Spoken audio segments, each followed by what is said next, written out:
Good evening, boxing fans, and welcome back. Am I the only one who imagines what it might sound like if someone sang the blues for the plight, for the pain, the anger, and the suffering of the fans of Gennady Golovkin?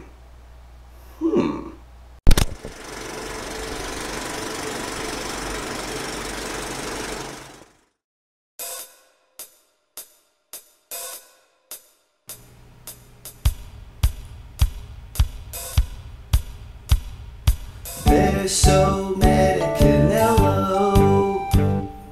Why is he a fighting Amir Khan? Fuck this fight, they say hell no. They'd rather spend their time watching Bond. They call him Yellow Mellow.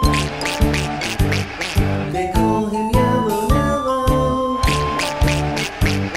They call him Yellow Mellow.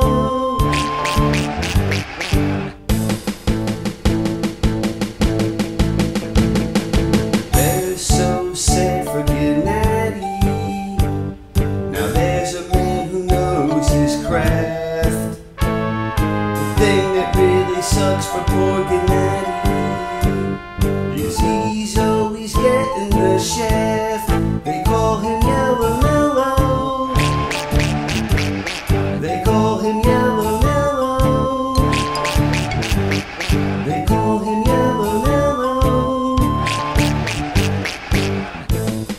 This is Rummy's Corner.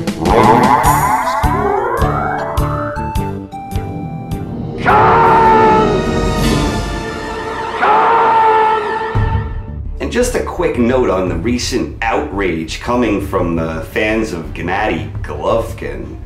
It seems the anger is a little misdirected, because at least as far as my understanding of things, Golovkin could have forced the issue with the WBC, but he willingly allowed Canelo a voluntary defense in hopes that they would secure a fight later this year. Now, I'm still not inclined to believe that that's going to happen, but the point is, Golovkin and his people, even though they were probably coerced if they want to hopefully land that big payday with Canelo at some point, they did seem to agree to let this happen. So now that the opponent has been chosen, I think the outrage is it wasn't a matter of Khan or Golovkin, it was a matter of Canelo was going to take a voluntary one way or another, and it just so turns out that it's Amir King Khan. The interesting thing about this matchup between Canelo and Khan is that, in theory at least, Khan does possess a number of attributes that I could see giving Canelo some trouble. Khan's got fast hands, he's got fast feet, he's got a good jab, and at times, for decent stretches, he could dominate a fight from the outside using his jab and his quickness. He's done it before, but the problem that Khan always seems to run into stems from discipline and focus. It's rare that Khan can stay focused and disciplined for long enough stretches to do what he needs to do against Canelo long enough to win the fight. And for Khan, to me at least, the one fight where he was actually the most focused and disciplined that I recall him seeing was in his fight against Paulie Malignaggi, of all people. But Khan's execution that night was outstanding. And on that particular night, there was another fight, I think it was against Kotelnik, where Khan also showed very good overall discipline and focus. But that Malignaggi fight, after that, from the Maidana fight forward, I don't know. I've never seen, I mean, Khan's had some good fights since then. He had an excellent performance against Zab Judah. He had that performance against Lamont Peterson that he lost that fight, but even despite the point deductions in that fight, which were questionable themselves, I actually thought Khan still deserved to win that fight, and I think I had him up 2 points in that one against Peterson. But since the Malignaggi, the Kotelnik fights, Khan rarely stays disciplined long enough, and that's going to be his undoing against Canelo. And that brings us to the next thing, which is the whole size issue. Canelo is the middleweight champion who's never fought at the middleweight limit of 160, a point of contention with a would-be fight against middleweight sensation Gennady Golovkin. In any case, the fight's gonna be at 155. The fact it's gonna be at 155 I don't think comes as a surprise to anybody, but the selection of Khan as an opponent, Khan being a man who never really did anything of note at 147, he had victories over Alexander and most recently Chris Algieri.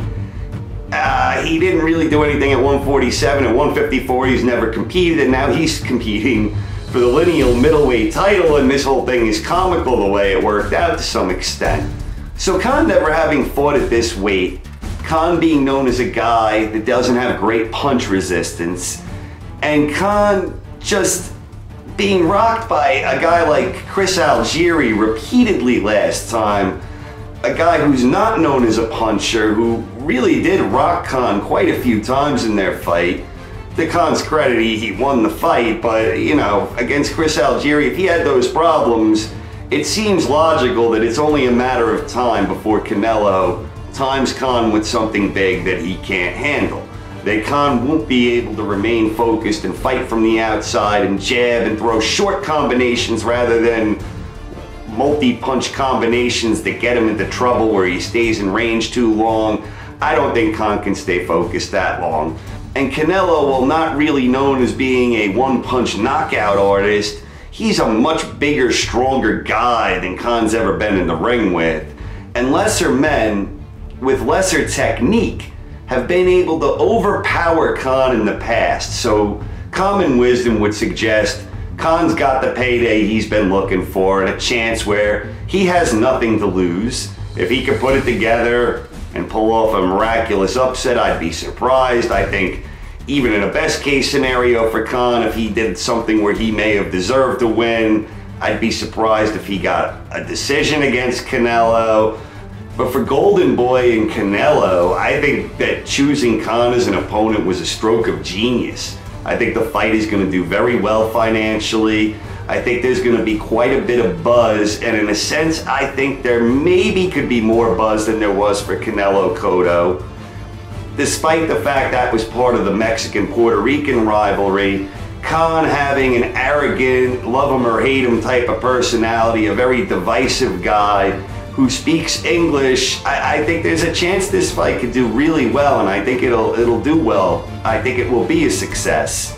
And I expect Canelo to win, and I expect Canelo to win before the halfway point. I'll reserve an official prediction for some time when the fight gets closer, but I have little doubt that Canelo is going to win this fight, and that brings us to Golovkin. He's now stuck fighting a mandatory against Dominic Wade. For Golovkin, he just has to keep fighting middleweights and hope that something comes up. I'd be surprised if he got an opportunity to fight Canelo this year, but who knows? I don't think Canelo is afraid of Golovkin per se. I just think he stands to make an awful lot of money if he steers clear from Golovkin, and the bottom line is this: Gennady needs Canelo more than Canelo needs Gennady. And while I don't like catchweight fights, and I think in the end this fight has already got a predetermined outcome, for whatever reason, this clash of styles still intrigues me on some level. In any case, that's the fight that's coming to us: Canelo versus Khan this May. I'm Rumsfeld. Thank you for tuning in. Please stay tuned for more episodes in the future. And if you like this video, please subscribe to my channel. Thank you. Duck season! Wabbit season! Duck season! Wabbit season! Duck season! Wabbit season! Wabbit season! Duck season! Wabbit season! I say it's duck season, and I say fire!